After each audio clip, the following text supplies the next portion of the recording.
শুভ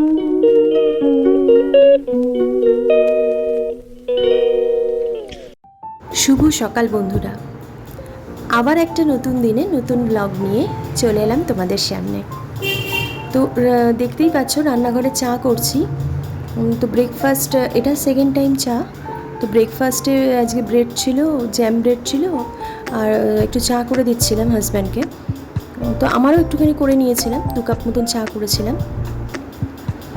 তো ব্রেকফাস্টটা করার পর ওই বাসি কাজগুলো যেরকম করি প্রত্যেক দিনে, কেননা হাজব্যান্ড বেরোনোর আগে বাসি ঘরটা পরিষ্কার করে নিই।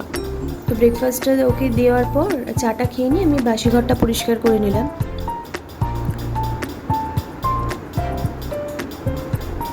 ঘরটা পরিষ্কার হওয়ার পর আমাদের পিছন দিকে যে বারান্দাটা আছে ওখানে দেখো 2টো গাছ আছে। এই জবা গাছটা না আমার মা দিয়েছিল, তো বেশ ভালোই ফুল হচ্ছিল। কিন্তু হঠাৎ করে দেখো ওই ডালটা দেখি 4-5 দিন আগে পায়রাতে এসে না চিবিয়ে খেয়ে নিয়েছে। তো আর তো ওখানে মনে হয় ফুল হবে না। মনটা না ভীষণ খারাপ হয়ে গেছে। তো দেখি গাছটাকে অন্য কোথাও, মানে নয় ছাদে বা অন্যদিকে কোনো বারান্দায় দিয়ে দিতে হবে।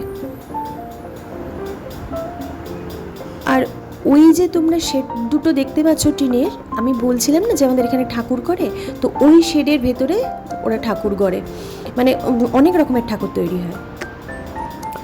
যাই হোক, আমি রান্নাঘরে চলে এসেছি। আর প্রতিদিনই যেহেতু আমার বেরোনোর তাড়া থাকে, তো রান্নাঘরটা একটু তাড়াতাড়ি কাজগুলো করে নিতে হয়। যদিও রান্না খুব একটা বেশি কিছু করি না, 2-3 রকম, মানে ওই ডাল, একটা তরকারি আর একটা এমনি কিছু, যেটা দুবেলার আমার হয়ে যায়। দেখতে থাকো তোমরা।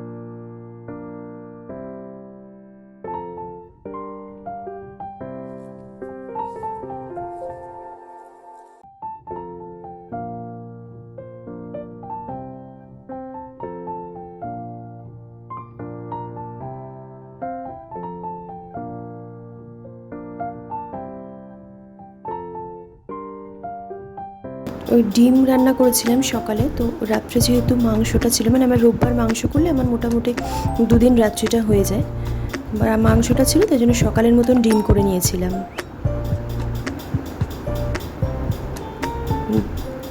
ডিমটা করার পর আমি মেয়েকে বললাম যে আমাকে একটু চা করে খাওয়াবি রে। তো দেখো মেয়ে আমাকে চা করে দিয়েছিল।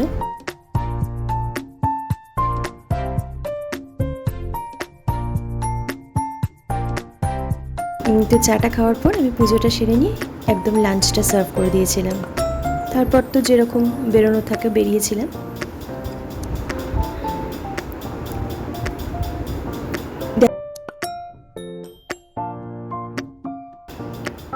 এই রাত্রিবেলা চলে এসেছি, আর মাঝখানে আর কথা বলিনি। রাত্রিবেলার চিকেন ছিল আর মিষ্টি ছিল। চলো তোমরা ভালো থেকো। Good night, bye, take care.